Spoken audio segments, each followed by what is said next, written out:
Today we're speaking with the people on the ground. But they're not part of any structure,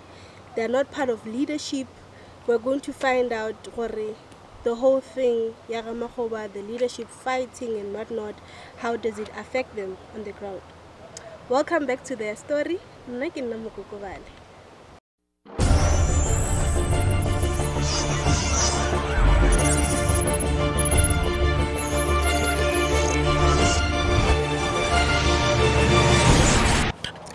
Re dutse le Rebecca Mafa. Ra leboga gore le be le rena today. A re thome ka go hlalosang gore le related bjang le batho ba ga Makgoba. Lebitso la ka ke Rebecca Mafa. And then ke tswalelana so ke nna beneficiary. Ke belegilwe ka 1977 from Makgwana Makgobas Kloof. And then le mama ka ke motho a belegetseng mo Makgobas Kloof. And then ka 2014 ka ta ka mo Sapiko ka bereka ka mo Sapiko until o fita hana bjale. Okay. So ele re lebeletse ka mo Makgobas Kloof le belegetse mo kae? Okay. Ka mashupine mo ka mo ba re ke ga Stria ka mo site nge tša ka mo. Bara gana Makgobas Kloof. Oh, okay. So kore le thomile go dula mo go thoma ge le belegwa go fihlela ga gane bjale. Ge le tla mo ka 2014 le thomo ke ra mmereko ne le bereka go dira eng? Ne re bereka go khatha tree, re be re maintainer tree. Then mmereko wa fela ne? Wa fela ka re berekile 3 years, 2014, 15, 18 ya fela. Then ra no dula until now. La no dula gana ka mo? A re bereke ka mo Sapiko. Go bjang go dula ka mo Sapiko? For motho le reng a tsebe gore Sapiko ke lefelo le le bjang. A re za mo go draw a picture. Ka mo Sapiko re dutse ka lebaka le le so. And then re emetse gore go nyaka mmereko. Why? Because re ka se tole lefelo le ka lebaka la gore ke le gore batswadi ba rena ba togile ba re siile re dula mo lona ebile re belegile mo lona. And then re duletse gore re nyaka mmereko ka mo Sapiko. And then re kgone o tswelelela. And then this place ya rena re kgone go bona rawa re covered ka yona. So Sapiko go na le di hostel. So le dula ka mo gare ga hostel. Or go na le mo le reng ra bona re like ke di room, then go ngwa go na le dintlonyana. Le dula mo kae? Re dula ana ka mara di room tse. As a family or le dula le re na le ba bangwe ga o tshwana nna ke na le family re dula ka di family ka mara ga di room. Ka mogara di. And then the space go beng ke space se se sharp. A se space se se sharp. No re ka gore then re duletse ka lebaka la gore ke mo re belegetseng gona and le gore re nyako bereka re nyako bona le gore ben poleke ya rena e ba right. And then ka moka bana ba di beneficiary ba le rone maybe ba tshwenyegile o kry-e le gore maybe ba kgona gore ba tekana. And then ba kry-a mmereko outside peace job. And then ba kaone cause ba na le madulo e le rone maybe ba khumana ba robala. And then mara a re se lefelo le le right le le rone ke la maleba gore and then o ka dula le family. Like metsi go na le metsi go na le mabone. Go na le metsi go na le mabone. Metsi a mashapa a gona? Ke metsi a mabedi. Metsi a rena a sharp. Then metsi a re a nwang re berekisa go tlhatswa. Metsi a re a nwang ke metsi a go tlisa go ba masepala go Mzaneng. Ba masepala ba le tlisetsa metsi? Ka ditanka ba kwa godimo mara a right for re ka nwa. A dirang a beng? A ditšhile and matamo ale a tswalela. Le kry metsi a tswang ka mo ke metsi a tswang matamong a leng ditšhile. Wela matamo a le rona go wela something ye nngwe le nngwe e ka tsenang ka kwa gare. That's why re ka siame. So ka gore mo go na le baetapele ba a sanka a ba tsebe gore go na le problem ya metsi? Baetapele ba tseba and then a busy ka yona poleke gore ba e lokise gore then re tle re kry-e le gore re kry-a metsi a mashapo bona ba re ba kwela pele ka taba eo. Ke baetapele ba le ba ka re go na le trust ya mathomo go na le trust ya bobedi ke ba ba feng? Ke ba trust ya bobedi. Oh. yeah. Okay, ba pele be ba sa itlhokomele taba ya metsi goba ba eme and then go tswela pele ba reng ba pele dilo re tamo be nona metsi ana la ditšhila then ba bobedi ke bona ba applyileng metsi from masepala re kry metsi a tlhwekileng. so go ya ka mokgwa le tsebang ka gona mo trusting ela ya pele le trusting ya nne ba fapana ba tshwana go bjang go na le phapano gore go tlile trust e nngwe goba go na le tse le goreng trust e la gale be ba le direla and then ba ganeng bjale a ba sa di dira ba bjang o di bolela nnete a kere a ke tsebe gore ke tori ba trust ya gale be ba dira tse di botse bana bjale ba dira tse dimpe why because trust yele ya gale and then ne be le gore ke lo tse le goreng re be re sa thara re sala morago kudu because be ke sa thake ba mosadi ka mokgwa ee ke thomile nna yofe mara gana bjale ka kry-a le go tsena trust ye e ntshwa ke yona le gore ke bona o ka re gana bjale o ka re nyaka o dira re ditokelo tša rena re lebe botse because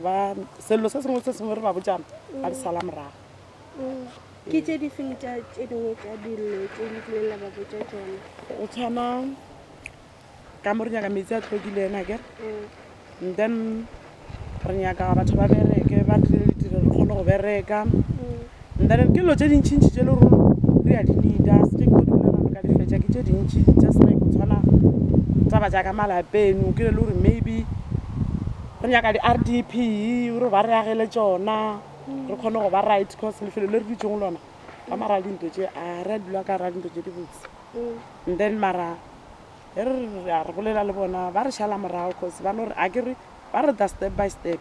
re no letela gore maybe ka lengwe la matšatši di ka loka so bona ba kgona gore ba ka di šala morago ee bona ba di šala morago namile ba boya manene ba fa feedback ee gore then re da so okay so as a beneficiary o le gore o dula mo ga magobo ke eng se o ka reng wa se benefita from go ba mo ga magobo nna since o dola dutse mo ga magoba o se interest ya mathomo go a tsena a bobedi nna go na ntho e le rono re a e benefita botsebotse a ye gore be re benefita mmereko nako e re bereka cause re be re bereka kgwedi ya fela ra gola ke sona se leo le gore re be re se benefita ga ana bela re benefite seo go tla bjang gore le se ka benefita mo ga magoba e le gore batho ba ga magoba ba filwe dipolase ka nnete taba ya magoba nna le 39 famasi ya mo ka dipolase ya magoba je le rono di reketše batho ba magoba mara a re benefite selo ka gare cause baswa ba magoba a ba na mmereko ene go na le yone le yane re dutse ka gare ga yona yane ya sapiko and then ba filwe yona mara ke nagana o ka re ke yona le gore maybe data ya re gola ka ditirelo tse re re nyakago maybe ratara ke re ya mmereko and then re na le bana ba le goreng o dula le bana ka mo ba tsena sekolo ne ba tsena sekolo sa gole and then a rena sekolo mo and then re ba namela bus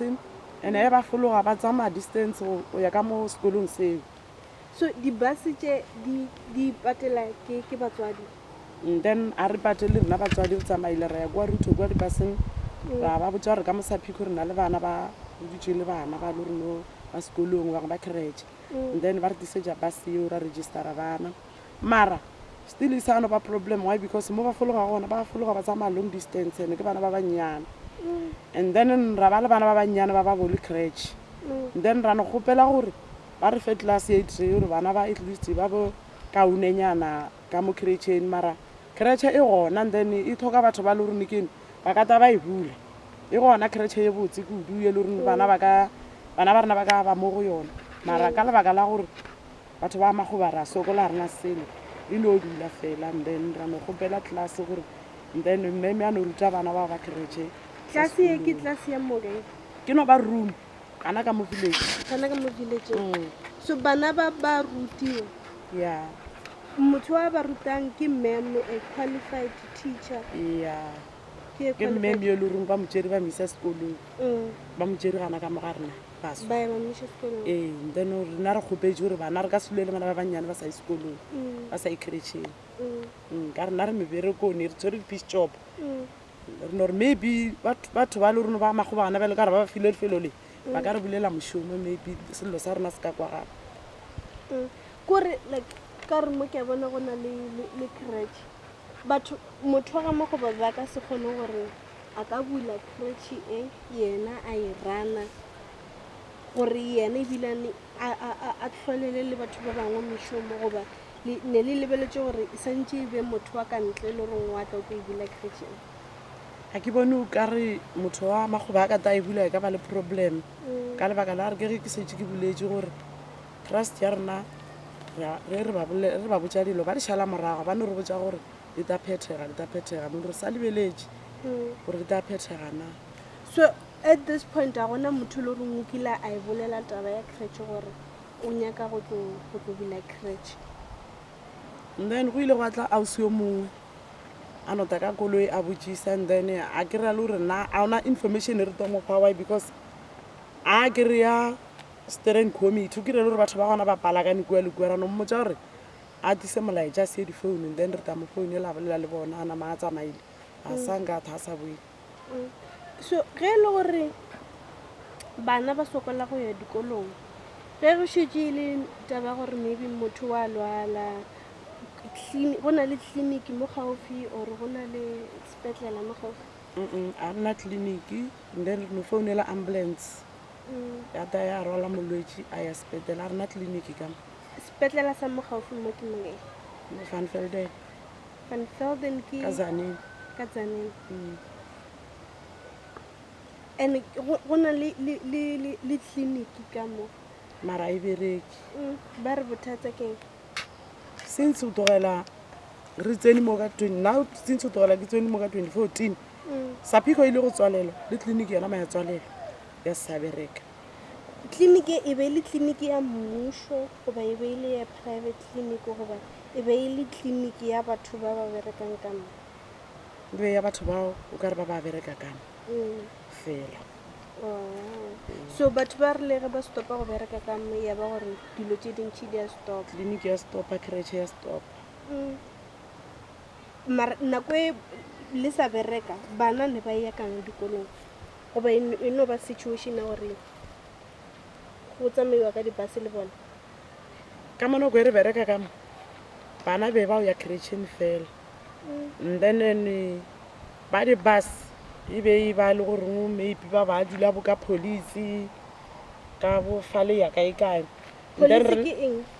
police ka mo side tša table school ke lefelo le lona go dula batho ba ba berekang ba bereke and then ba dula le bana ba bona then le rena ra re go dula ka mo ra ikwiša re ka re bana ba re latela kwa magae a ona batho ba ba tosalang le bona ka re la bona gore gana bjale naga e phile bano ka se tlogele bana ka gae ba sena motho and then ra ba tšea ra dula le bona mo ke mo re apply dibus gore di kgone go ba rola re ba nyakele sekolo sa gausinyana le ge e le gore a re kgotsofale mara go tshwane ya seleng le gore ba ya sekolong so batho ba ba berekang ka mo santse ba tle le bana ba bona ba dule ka mo kore a o kgonagale gore motho a ka bereka ka mo a travel a dulang mo a dulang and then a tla ka matlile mmerekong a gona problem gore motho a ka travela probleme ke gore